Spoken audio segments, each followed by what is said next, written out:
my school was shut down. Students were told, go home. I left in the middle of the term.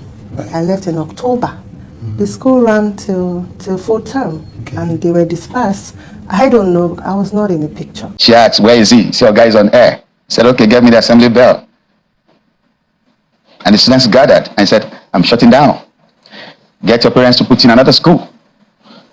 And it was like a burial scene. Teachers were crying because they don't know where to get the next job.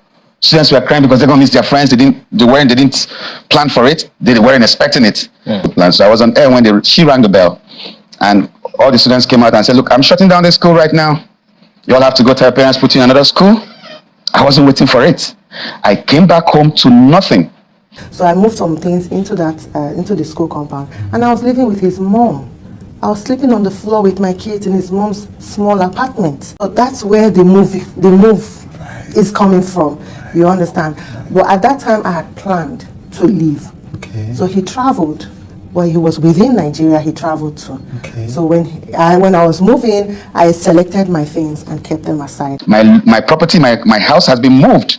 Everything in there, because my house is in Ogbeni, where I built my own house, but I was staying close to St. Nicholas College in Magodo, because if a student needs attention, I should be able to wake up 2 a.m., 3 a.m. to attend to it and do what I got to do. So they had moved all the properties I have in Lagos. I lost plenty of them, like 80% of my lands, because it was just a bag I traveled to America with that I had just with me. When he landed and he called me to tell me he had landed, and I said, I've moved out. And he said, is that what you want? I said, yes. He said, let's keep it quiet. I don't want anything in the media. I don't want to, anything. And I said, okay, no problem. And I've been keeping quiet for 10 years. He has been the one doing all the talking right now. Yeah. I didn't divorce her. I went to make my claim. I didn't divorce. She went to divorce herself.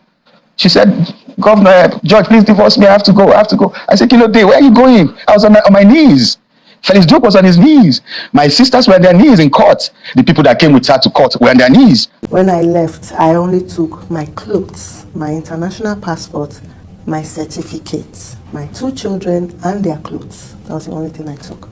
Carpenter is a woman beater on the social space. No bricklayer is a woman beater on the social space. You have to be successful. And there are people like Yabo Ojo that are there to back them up and say, hey, yes. Kilode. My secondary school, St. Nicholas College on CMD Road, Magodo, was shut down. Over $480 million naira investment.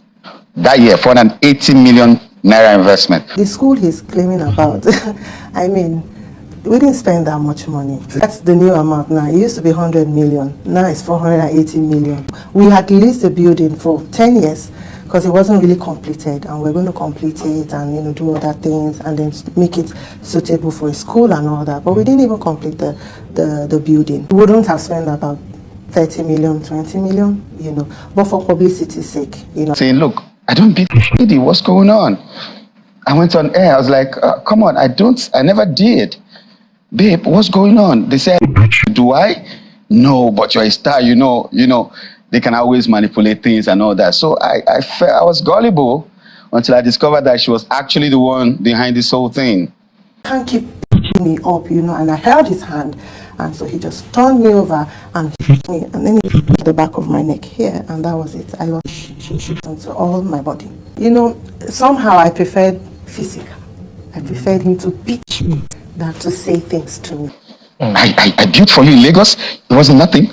Alawade, I built for her mother in Soko, 3-bedroom. I built. The house, he said, he's claiming that he built for my mom. He didn't build her any house. My mom's house was built in the 70s. How old was he in the 70s?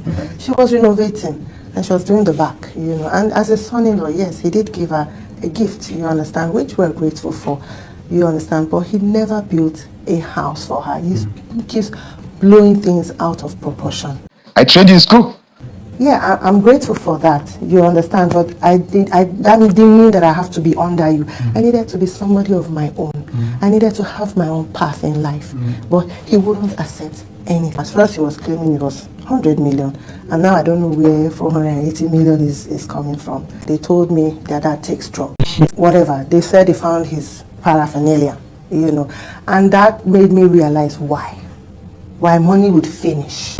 What I've been through is something I will never wish my enemy. It's something that I will never wish the devil himself.